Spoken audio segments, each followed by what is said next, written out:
Hello, everyone, and welcome to AFCPE Ethics. My name is Summer Red, and if you've attended one of these before, this is going to look very familiar. If not, well, then this will be maybe a tougher question. True or false? This training will be very interactive. I see lots of people have had my webinars before. Yes, this is true, and it's going to be interactive using the chat extremely heavily. So again, if you're just joining us, please be sure to set your chat to all panelists and attendees, because I'll make sure that all of the attendees can see each other's responses. And because I know the scenarios are some of everybody's favorite part, we're going to kick things right off the bat with a scenario. And Justin is going to post this in the chat so that you can respond to this as I'm reading it. An older couple has come to you for help developing a budget as they are having difficulty paying their bills. They brought their bank statements with them. As you're reviewing the statements, you notice that $22,500 of their $30,000 in savings has been withdrawn. When you ask the husband, he briskly states that he gave it to his son. And while you guys are thinking about this, I want to let you know that almost all the scenarios we have in here now are actually real scenarios that counselors have shared with me. So this is something that can absolutely come up in your practice. So how would you respond to this? How would you respond to the husband or the couple? And again, put your answers in the chat. So you have a question, is this a gift or a loan? Was it a joint decision? Why was the money given? Okay, so I said, I think there's a story here. Can you elaborate? Okay, are there special circumstances? Asking, so in general, it looks like people are asking for more information and also trying to be careful to see that, is this a decision made by the husband or by the couple together? Okay, somebody wants to maybe trying to tactfully look for addictions. Okay. And just a little bit more, just again, gathering more information. So these are all great questions. So there's more to this. Oh, somebody did ask about gift taxes. That's also an important thing to consider. Make sure if they understood their gift taxes. So there's a little bit more to this. What would you do differently if you learned that they also signed over all of their real estate holdings to the same son and are currently living in a tiny studio apartment without running water in the kitchen? And Justin, if you want to put that in the chat too.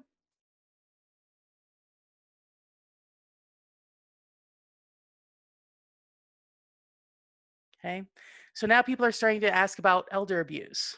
Somebody's asking about Medicare. So I see a lot of people with elder abuse. So there's a lot of people who are thinking about contacting a family elder care organization. So he says it's not for me to judge. And this is one of those areas where, again, especially working with people who are elderly, it can be very challenging. This is something I've learned this year. I had a very interesting conversation with somebody who is an expert in elder abuse. And one of the things that she told me is that just because I don't agree does not necessarily mean that it's wrong. Okay, so it's really important for situations like these to try not to judge and try to have an open mind when you're hearing about their reasons why. I will say, not having running water in the kitchen, that is a concern that about whether they're living in safe living conditions, and that's the sort of thing you might want to contact Adult Protective Services. Mention that. But we do have several folks who are saying, ask if the son is aware of their hardship, expressing concerns, okay? Maybe getting more information about how they came to that decision. If you have somebody who says, we don't know how old these folks are, so we can't assume elder abuse. I feel like elder abuse can happen at any age where you might have an adult son, but that's a good point. It could be a wide variety of ages. So these are all great comments and feedback. We do have 191 folks on the chat, or on the webinar, so just be aware, I will not be able to call out every single chat message, but again, we will have this chat transcript available with the recording this time, so you'll be able to see each other's comments and responses to these scenarios. So True or false? When you pay your annual certification fee, you will have to re-sign AFCPE's Code of Ethics. Okay, that is true. We tried to do this last reporting period, and most of you guys managed to do that. We're still working out how to handle things with invoices, but expect to have to re-sign your Code of Ethics annually going forward. So, what is the best way to handle a difficult situation? And in this circumstance, for example, a difficult ethical situation. And again, for those who took this webinar before, I bet you know the answer to this. Okay, have a plan, understand the context carefully, I get that. Getting clarification, gain more information, another person voting for carefully. I would argue the best way to handle a difficult situation is to have a plan. And it's always to have a plan, because when you're actually having a really difficult situation, and the scenario we just considered is far from the most difficult situation you're going to see today, having a plan in advance for some of these catastrophic or very, very difficult situations can make things much easier for yourself. And if you're with an organization, it can make things much easier for your organization and your staff. So here's another challenging situation. While helping a client organize her records, you see the last 4 digits of the client's Social Security number. What's odd is there are at least 3 different Social Security numbers represented in her paperwork. When you press, she admits that she used her 2 daughters' Social Security numbers to open accounts. She is not as concerned with the younger daughter, age 9, but is worried that her older daughter, age 17, is going to find out and be upset. And Justin is going to put this in the chat. And while he's doing that, how do you plan if you don't know the situation until the couple is talking to you? So that's an excellent question. So the idea behind having a plan is not to plan for like this specific scenario, but for example, you might see identity theft coming up, or people who are actually breaking the law. This is illegal.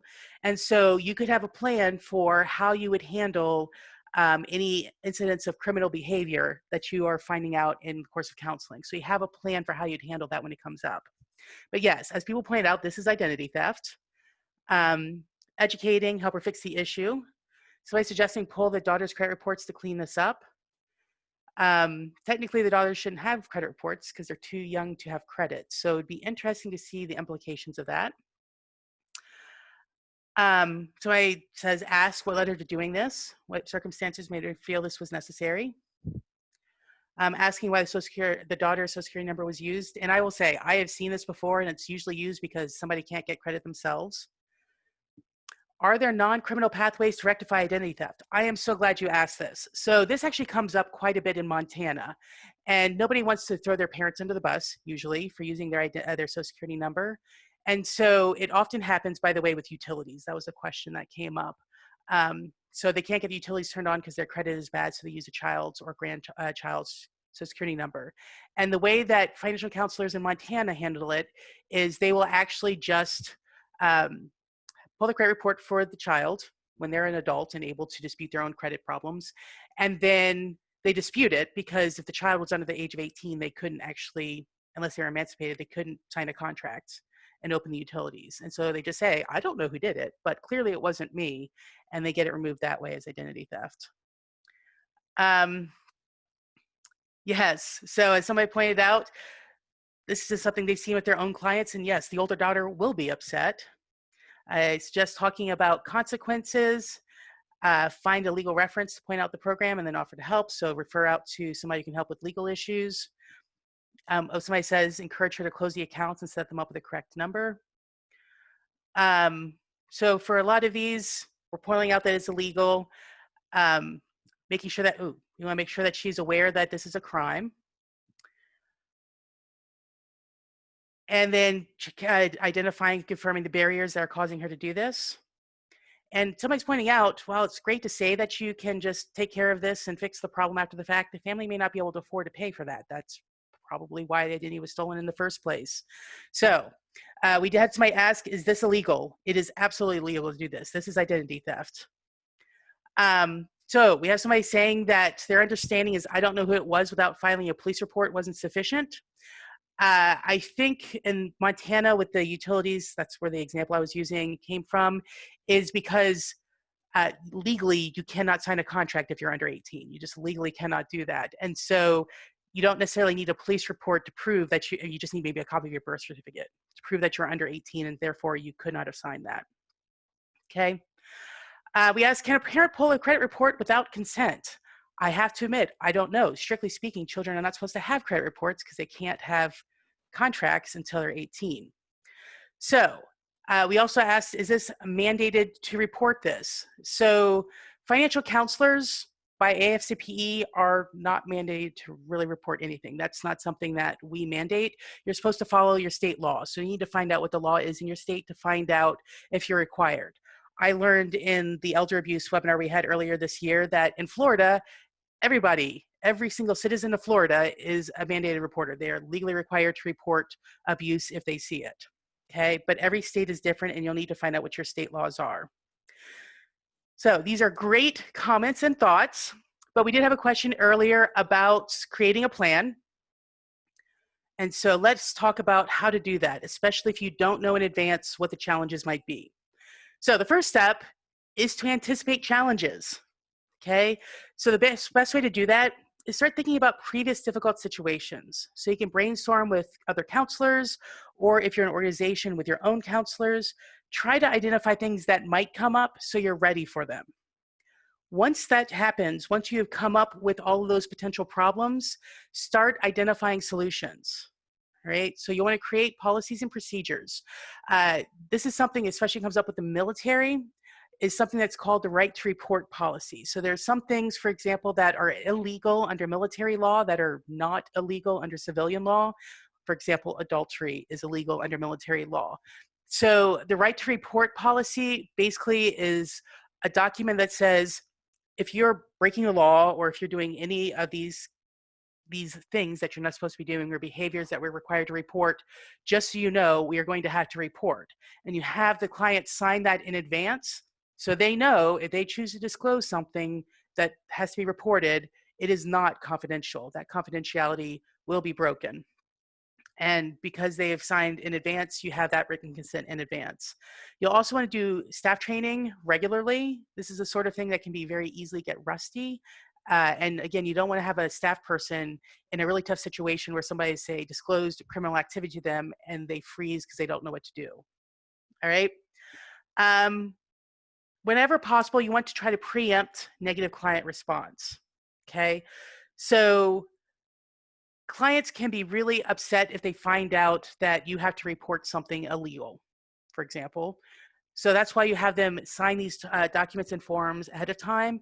When you're having your initial session with clients, it's good to talk about their rights and their responsibilities, the rules.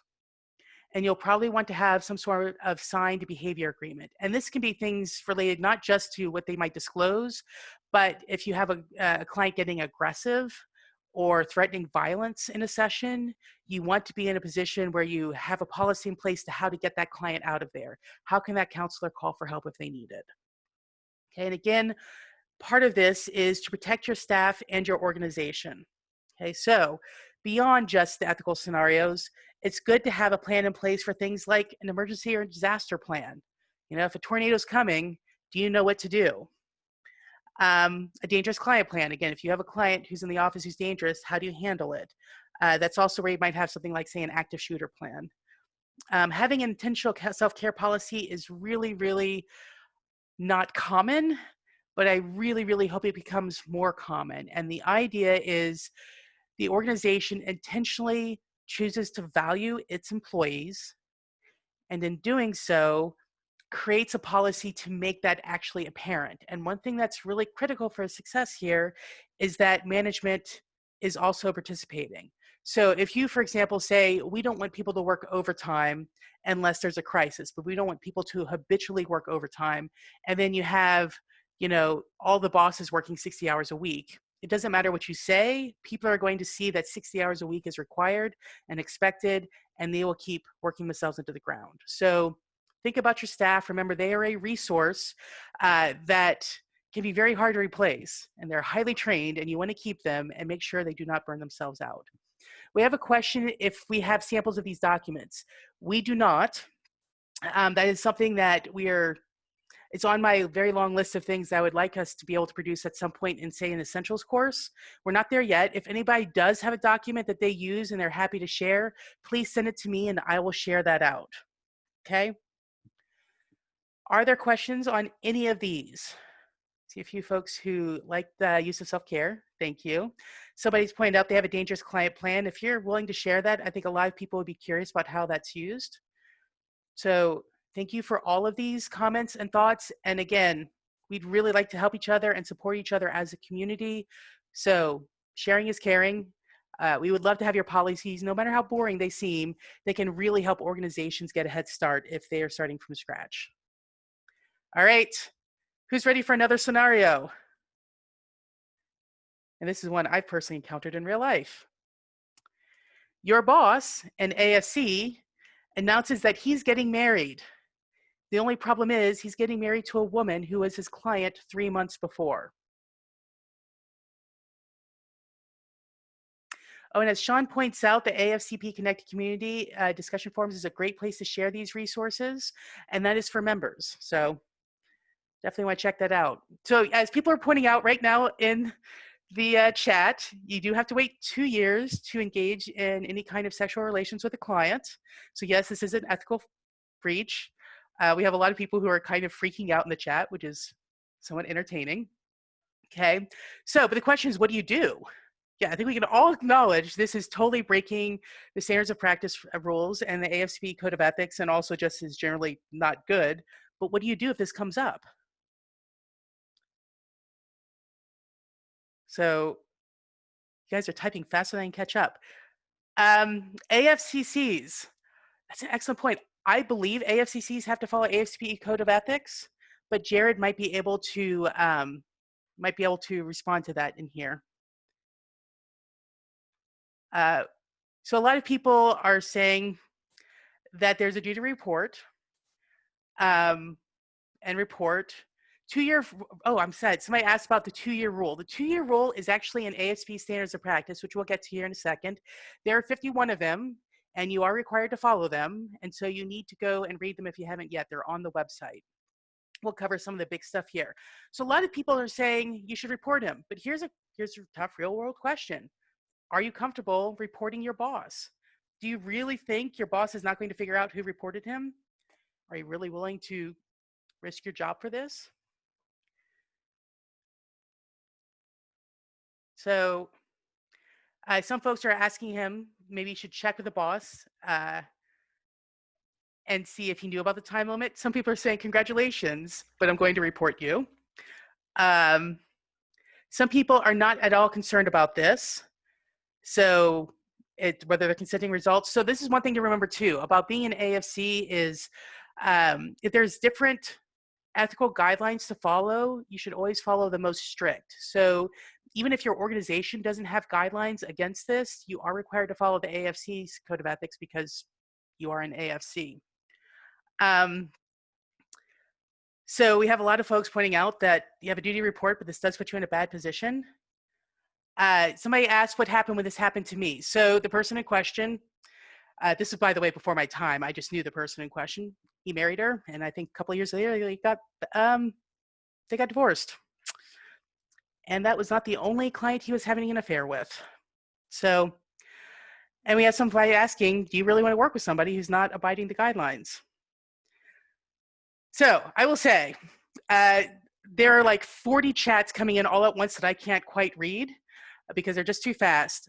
I will say, yes, technically reporting him is the right thing to do, but the real world is that's very gray because that could put your job in danger. And so you'll have to, this is why you want to have these discussions with yourself before it comes up. You have to identify your own ethical code.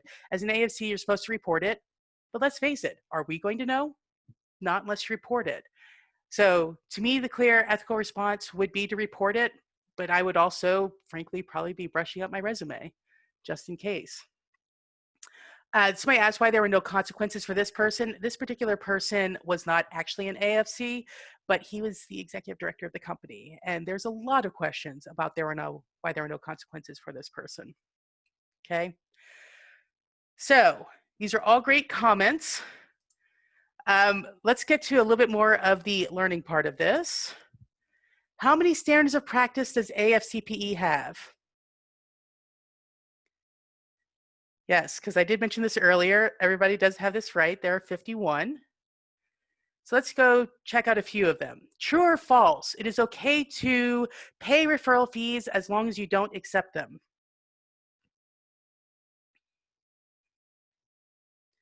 Okay. Yeah, this is false. AFCPE standards of practice do not currently allow a payment or receipt of referral fees. Trivia question. What should you do if a client asks a question and you don't know the answer?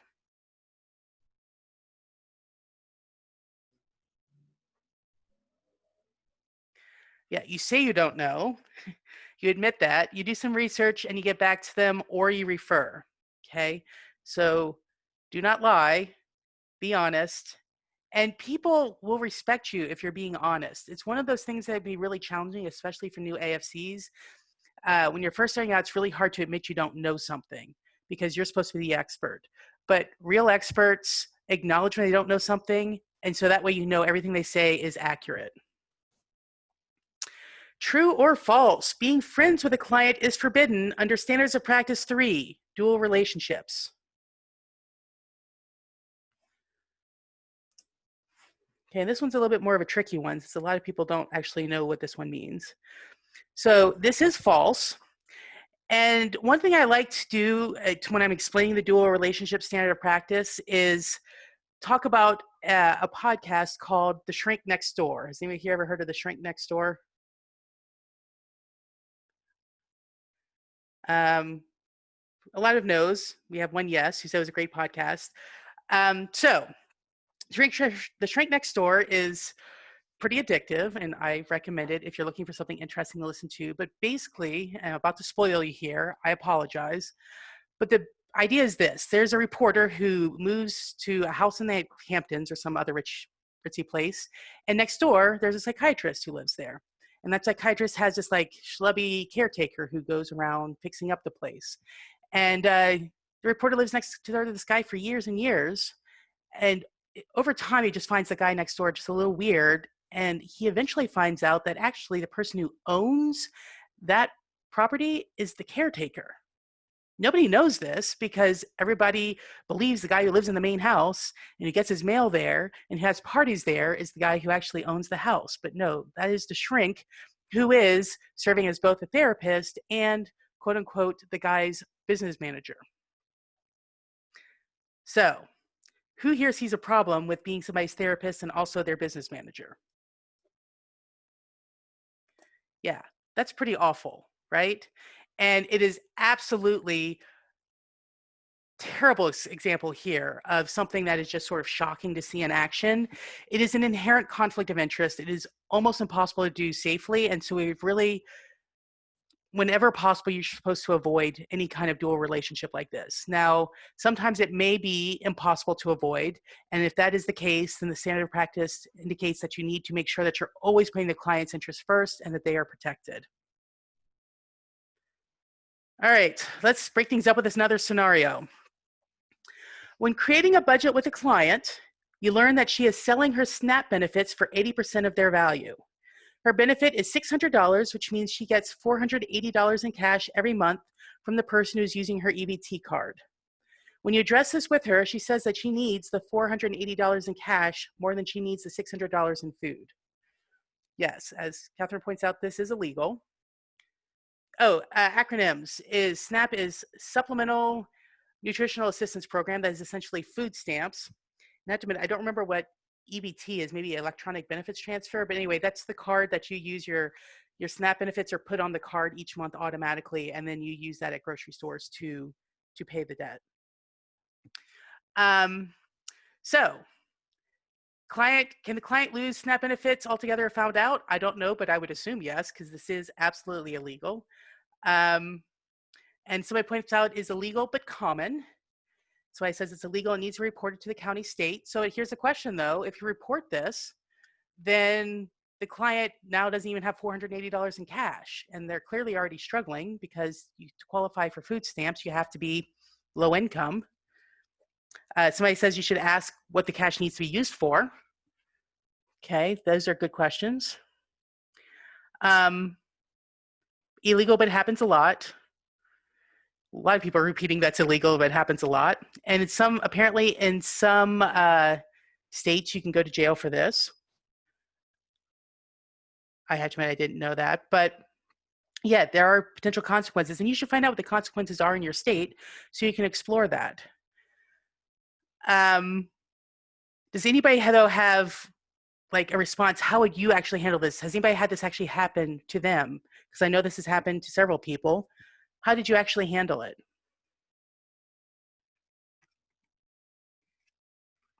Somebody points out, don't make assumptions for what you think the money is for. Make sure you ask.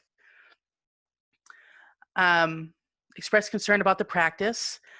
Yeah, actually, that's a good point. I mean, if you're hiding illegal activity, then this is putting your own practice in danger potentially, right? So you might need to terminate the counseling relationship. Somebody's recommending financial empathy. Okay.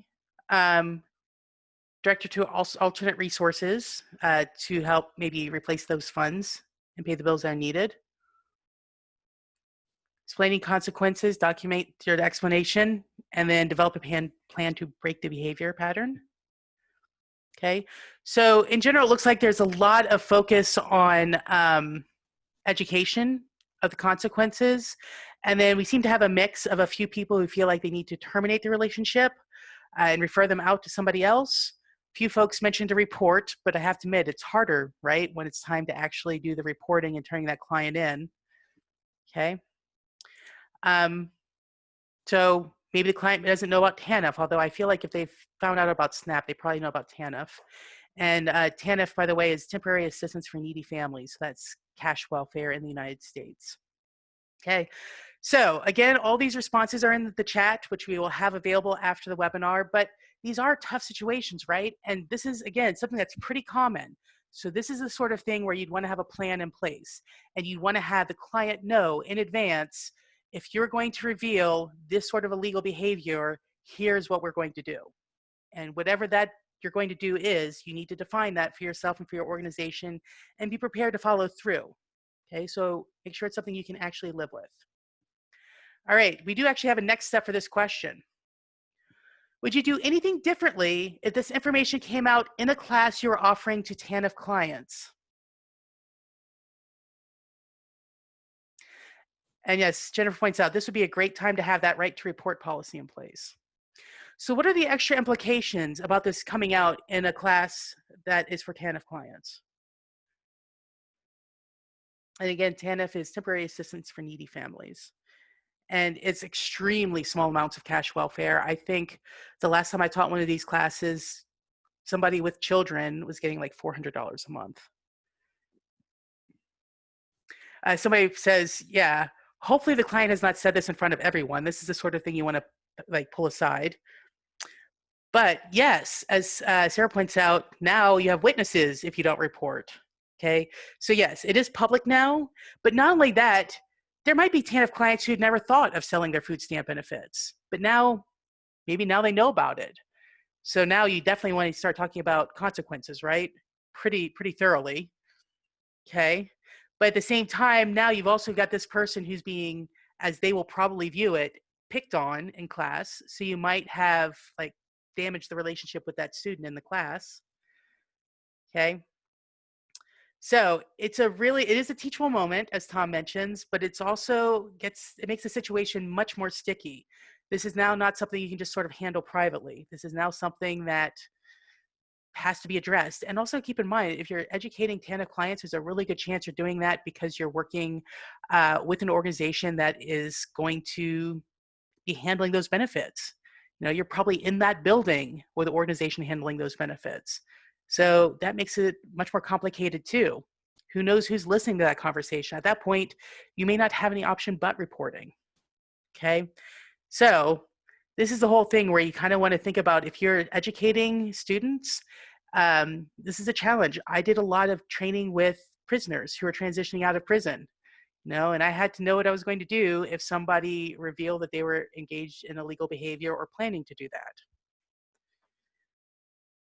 All right, take a break and just do a little bit of a trivia question here.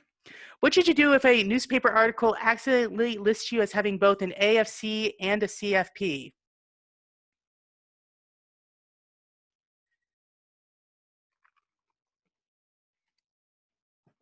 Excellent. You want to have them print a correction.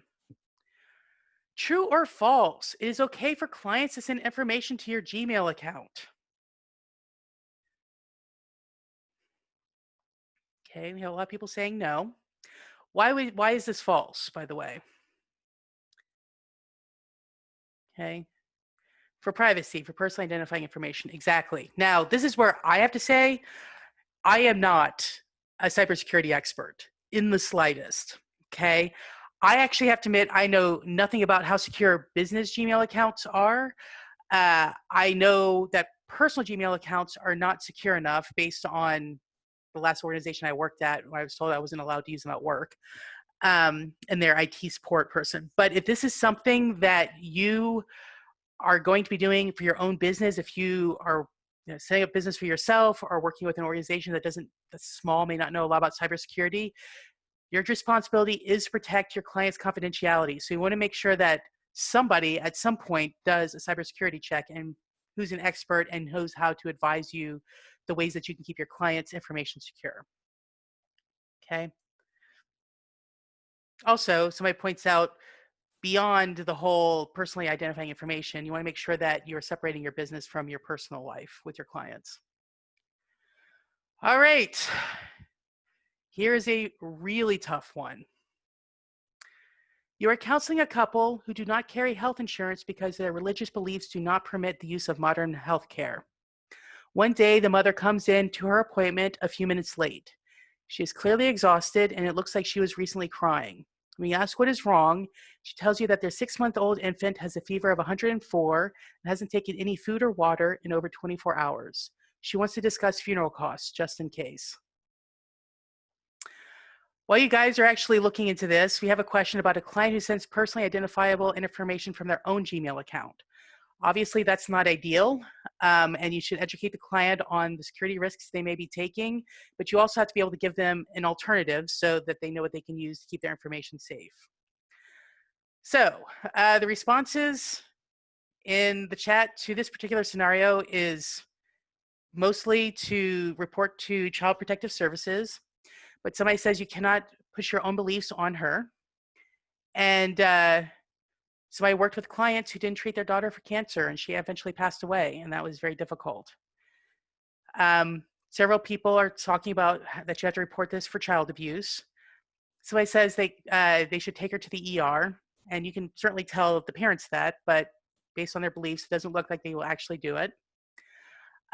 We have several folks saying that you have a duty to warn, which is if somebody else is in danger, and that is actually one of the 3 stated reasons why you can break confidentiality.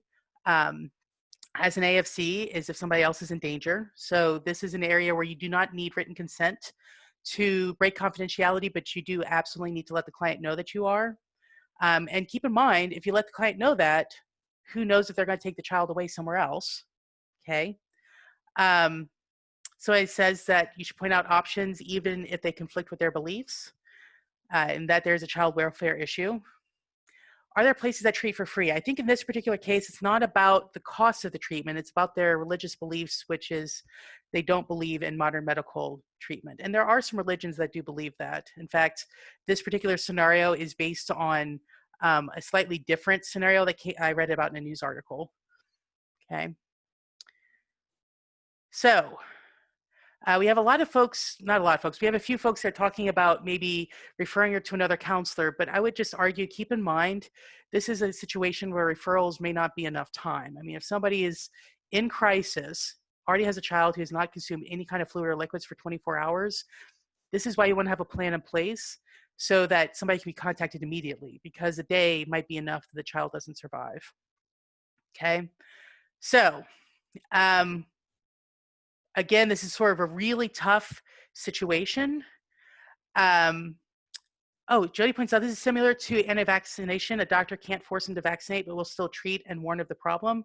Yeah, and so this is actually one of those things where it might be state specific too.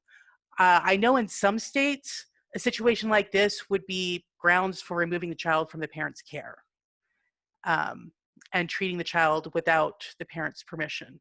Okay, so we have somebody asking, is it enough to have them sign off on a duty to warn when counseling begins, or does this need to happen at the time?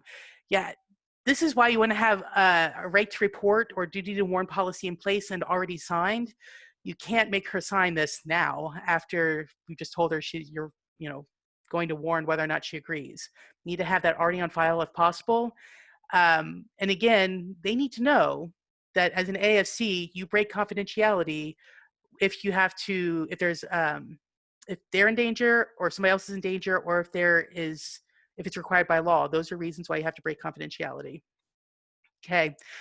We have somebody else who points out that it can be very state-specific response. One is a state where CPS could not force medical care. So Child Protective Services could not force medical care due to religious grounds. Okay. And somebody points out funeral costs is a referral to a funeral home. By the way, when you're doing referrals, you should always try to refer to a minimum of 3 places. You don't want to refer just to 1 or 2 because if at all possible, I know some rural areas that may not be an option, but you always want to give the client choices. So, and yes, somebody points out you want to document everything. Everything about the situation you want to document, and that is true for most of these scenarios. You absolutely want to make sure that if somebody comes back to you and wants to know what happens, you are able to tell them, and ideally you've all documented at the time because that will carry more weight. And this is the sort of thing that at some point may actually involve court cases if you are not aware of the law in your state and you do not interact correctly or do not behave correctly according to the law requirements, the legal requirements of that state. So you want to have a plan, especially for cases where harm is a possibility. All right, quick break for some true and false. Counselors must not engage in sexual harassment. I hope this is a really, really, really easy one for everyone. Yes, this is true. All right, and another one where I just gave you the answer. Under which circumstances can you break confidentiality? I like Jacqueline's response to the last one. Duh, no. So, yeah, harm to self or others and as required by law. True or false? If you fire a client, you're required to help him or her find another counselor.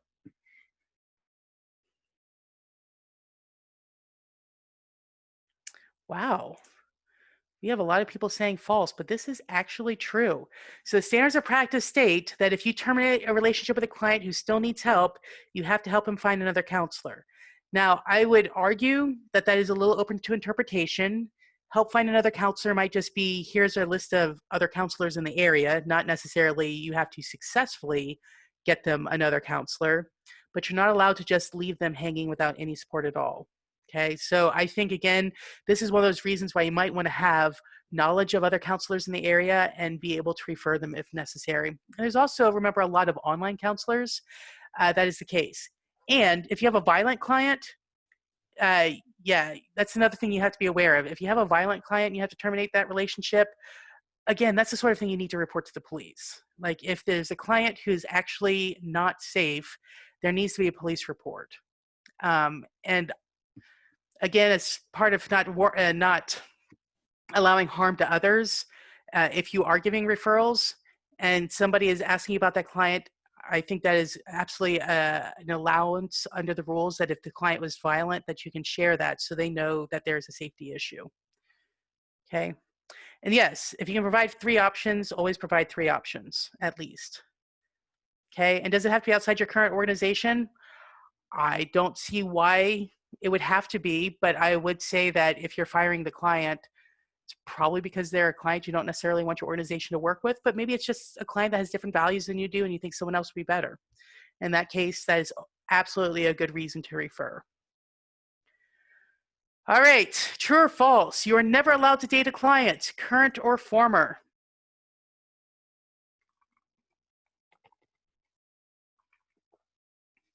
Okay, that is false. How long do you have to wait? Yes, have to wait 2 years before getting involved with the client per the AFCP Code of Ethics or Standards of Practice. All right, hopefully you're ready. You have a client who, as part of teaching her kids about personal finance, has created a savings account for each of her children. All money they get for holidays, birthdays, and odd jobs goes into their account. The client is a joint account holder for each account since they were created when the children were very young. One day she comes in very upset. She says that she had a fight with one of her sons and that she has disowned him. As part of this, she closed their joint account and moved the money into her own personal account. And this is a real scenario. What do you do?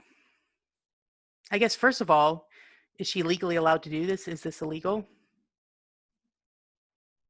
Yeah, it's absolutely true. This is legal. You're a joint owner. This is totally legal. How old is the son? The child in question, if I recall correctly, was 17?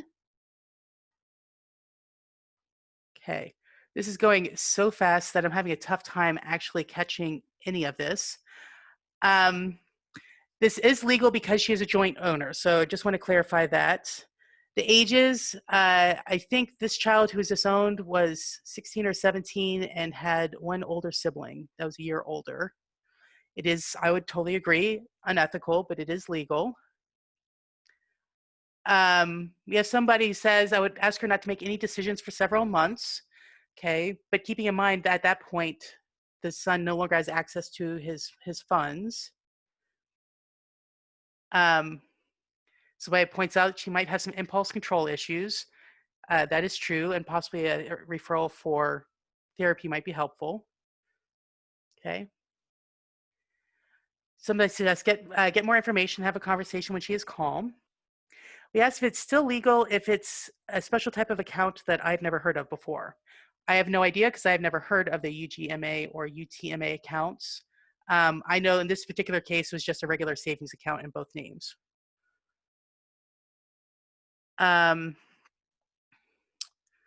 So we have a lot of folks who just want to get a lot more information. Somebody's asking, is she holding it for him until they reconcile? I will say in this particular real world scenario, no, that person never got his money back.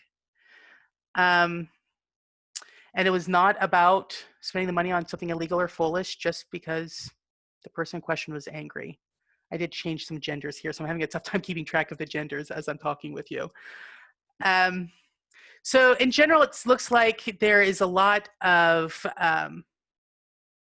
people are saying that you need to talk with her, point out maybe that this is something that she is in the heat of the moment, see if they can calm her down.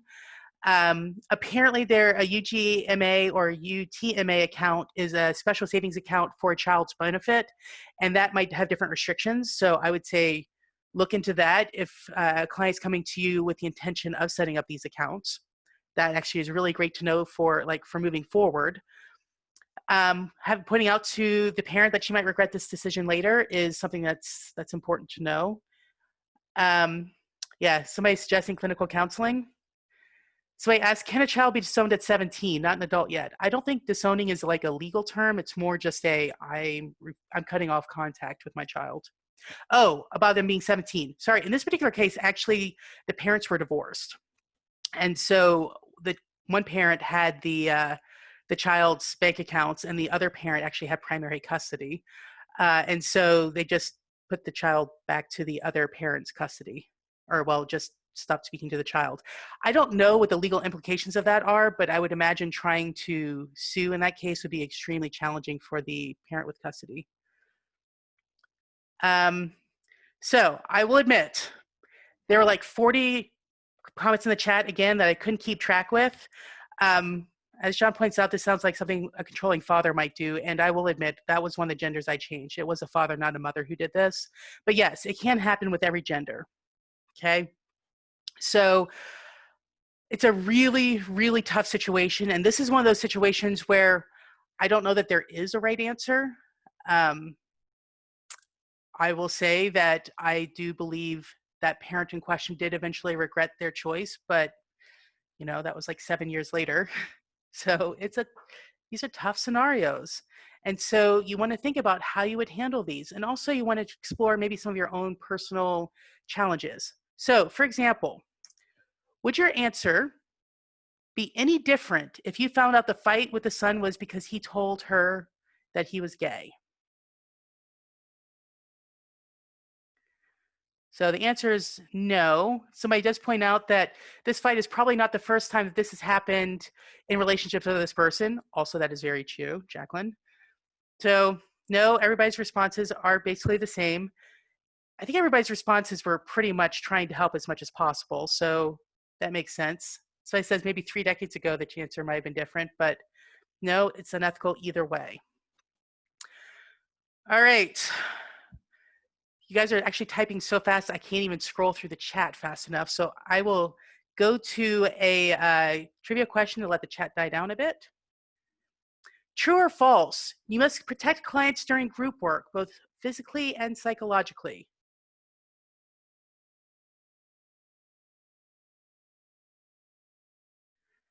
Okay. We have actually, I think, broken the chat here. I'm going to keep scrolling as fast as I can. But the answer to this is true. Now, this is something you might want to actually think about the implications of, because, for example, what if you are a very small woman or a very small person of either gender, and you are, say, doing group counseling with a group of very large, burly people? Okay, you have to consider, are you going to be able to physically handle that? In that case, maybe you might need some sort of, you know, training, martial arts training or something to help to help uh, to help support yourself, but also make sure that you're also psychologically equipped to help with people. And somebody points out must or try. Really, the goal is you must. Now, I admit that you may think that you can and may not be prepared to not be able to, but it is your responsibility to make sure that people are safe. And so Don suggests having a co-leader, and that might be something that's actually really helpful and maybe really important in these situations. So this is where you want to know your own limits, and you want to make sure that you are keeping your client's safety and welfare in mind at all times.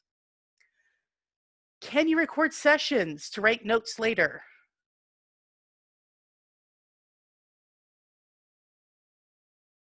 Somebody, by the way, for the last question, recommends having a policy detailing how safety will be handled. That's a very good idea. Okay, and the answer to this one, yes, you guys are correct. Is you can only do it with written consent. And again, whenever you're getting consent, you probably want to get it in writing. It's just that's a little bit of covering your hind end, but also just, it's good to make sure the client knows well enough that they're actually going to agree in writing. All right. Clearly, this is a point that I want to be very sure you guys are aware of. How long do you have to wait before you get involved with a former client? Yes, it is 2 years. All right, here's another really, really sticky wicket. And I will say this one that's coming up has appeared in previous webinars. And I actually have had somebody come up to me, at least one person, and say that they've had this come up twice so far in their practice. So, all right. Your client has just found out that she's pregnant and is worried because she and her husband are barely able to make ends meet as it is. Her husband is a devout Catholic and wants children. Your client thinks she should have an abortion without ever telling him she's pregnant and is asking you if you could refer her to an abortion provider. Now, the way I think this comes up, sometimes at least, is with military counselors, but I have encountered counselors who have seen this problem. Okay, so we have not your job, not your lane. As an AFC, it's not in your job description. Beyond the scope, nope. So in this case, the idea is just you wouldn't even try to refer. You would just say, oh, we have somebody referring to clinical counselors. So I guess the question is this. You're supposed to refer if it's outside your scope, right? Do you refer here or no? Somebody's recommending creating a client to see if you can afford the baby. So we say it's okay to refer. Others are saying it's not okay. Somebody's saying provide basic information on family services. Okay, we have, looks like it's about a 50-50 mix of referring and not referring. Okay. A few more people are referring are coming up now. Okay, I'm going to just say, based on my eyeballing of the chat, it looks like about 60% referring, about 30% not referring, about 10% are suggesting that you work with her on figuring out how she can actually afford the baby with financial resources. So this may not come up with you very often, but it might. One question, I don't actually have an extra slide for this, but what if the person who's coming to you is, somebody who had been one of your financial education classes, and she is 16 and her mom will not let her get an abortion? And that's something that could absolutely come up. So think about the different implications about this. Think about different ways that this might appear. Okay. I actually had, for about 3 months, I was helping out with a teacher who was teaching pregnant teenagers and mothers, and these were 8th graders. And so this is one of those areas which is really challenging for me personally because, 8th graders means they're like 14.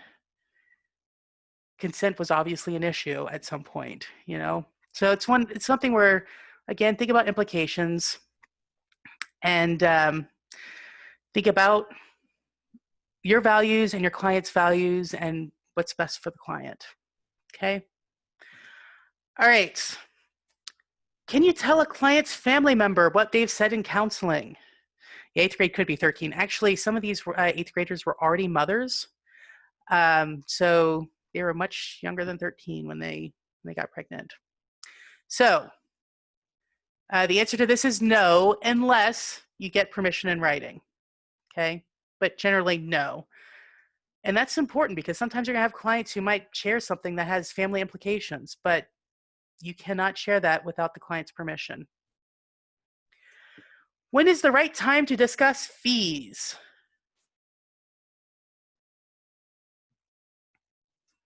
Yeah, upfront. I mean, the first meeting, ideally, before you charge any fees. That's when you want to be discussing fees. So if you charge for your first session, the client needs to know that your first session has a fee. If your first session is free, then you can talk about fees during that session. True or false? You can never use client data when publishing research results.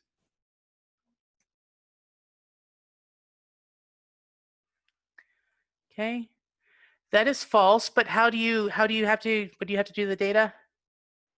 Yeah, you have to make sure the data is not identifiable, and you usually do have to have the written permission in advance. So anonymized data with permission can be used. All right, another scenario. This is one that is actually I've kind of encountered. It was similar to this situation. You are teaching a basic personal finance class at a local independent living center where most of your students have intellectual disabilities. Some of the students have conservators who manage their personal finances. During the class, one student declares that her conservator is stealing her money. Many of the other students chime in saying the same thing about their conservators. Okay, so as somebody immediately say report. So I'll say create a plan to address, report to the director, run, investigate report. Out of curiosity, who here has done much work with people with intellectual disabilities? Okay, I have a lot of people saying not be, and Jill has pointed out a very good point. So it may not be true. So I am not going to say that this does not require reporting, but this is one of the challenges that makes it really important that you understand the audience that you're working with. A lot of people with intellectual disabilities, not all, and a lot of it depends on the person, but some of them are like mentally kind of at that same age as like a child who likes getting their parents in trouble, Who here's ever had a child who said something that was not true and was embarrassing? Yeah, I see some parents are saying that's happened. Okay. So the challenge is often too that it might be true for one person, but the others are just kind of piling on. In this particular case, you would definitely, I would say, somebody suggested talking to the Independent Living Center's director. I would definitely recommend that, unless you think the director is the conservator. I would, if the director was a conservator, I would definitely find somebody who I trusted, who is working with this population, who I can report to and find out who the correct reporting person is. Probably an audit will be required. Okay, so you'll want to check into the situation, but it is a tough situation. And one of the things you absolutely need to be careful that you don't do is say, oh my God, that's terrible. Tell me more. Okay, because you're going to feed into that situation. And again, you can tell this is a scenario that's happened to me personally. What you need to do, get the basic information, set it aside, and follow up when the individuals are not there. Although again, if they're higher functioning and higher performing, then that is something to consider too. Okay, and we have some folks pointing out some of the challenges that they were having with a similar situation. So again, this does come up. All right, we have a few more slides. We only have a few more minutes. Would you rather have a few more true false or one more scenario?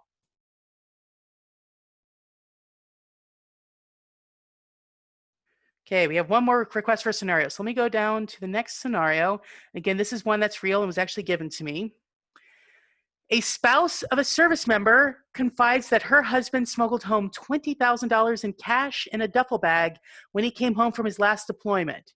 He told her that he won the money gambling, and she wants to know how to report this on their taxes. So that's why they actually came, the way the wife came to you was she wants to make sure her taxes are legit. Now, I am not a military counselor. I have to admit, I don't know specifically if there are special rules in this case. We do have a lot of people who are wondering if he actually won this versus some other source of the money, which is something to consider. I don't know the answer to, by the way, to any of these questions. This is one that was shared with me. But we have some folks who are saying they doubt it was gambling, and some other folks want to report it as gambling winnings. I feel like if you bring it into the country, that's actually, you have to declare it, and it might be illegal to not declare it. But somebody says refer them to a tax professional. That might be the best choice. Oh, somebody's saying gambling on deployment is actually illegal. I did not know that. So that would also be a potential problem. So again, if you are a military counselor or if you're working with special populations that might have special rules, you probably need to find out what those rules are for those populations. Okay, so yeah, we have a lot of people who had forgotten about things being declared or declaring them now. Apparently, they also need to be maybe referred to the customs office.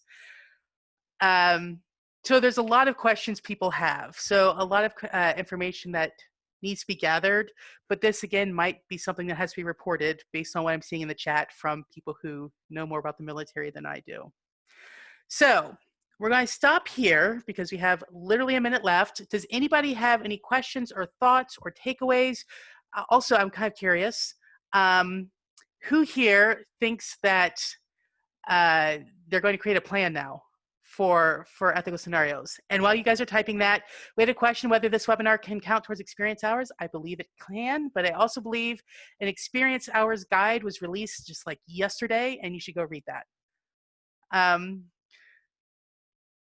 So it looks like lots of folks are going to be having plans. They're going to start thinking about creating a plan. That's great. I'm really, really glad that you all attended. I hope you learned a lot. Oh, the AFCPE code is an excellent question. Let me stop sharing because I apparently forgot to write it down. So thank you for the reminders, guys. It's been that kind of week. So the AFCPE completion code is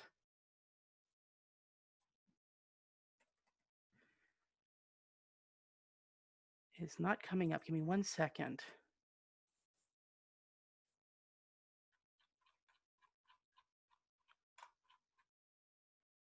All right, the AFCPE completion code is Have a Plan 2020. Oh, that makes sense. HAVE a plan, PLAN 2020. Okay, and I'm going to put that in the chat too. So the AFCPE completion code is Have a Plan 2020. Spaces don't matter, or capitalization doesn't matter, but spaces do, so no spaces. So any other questions?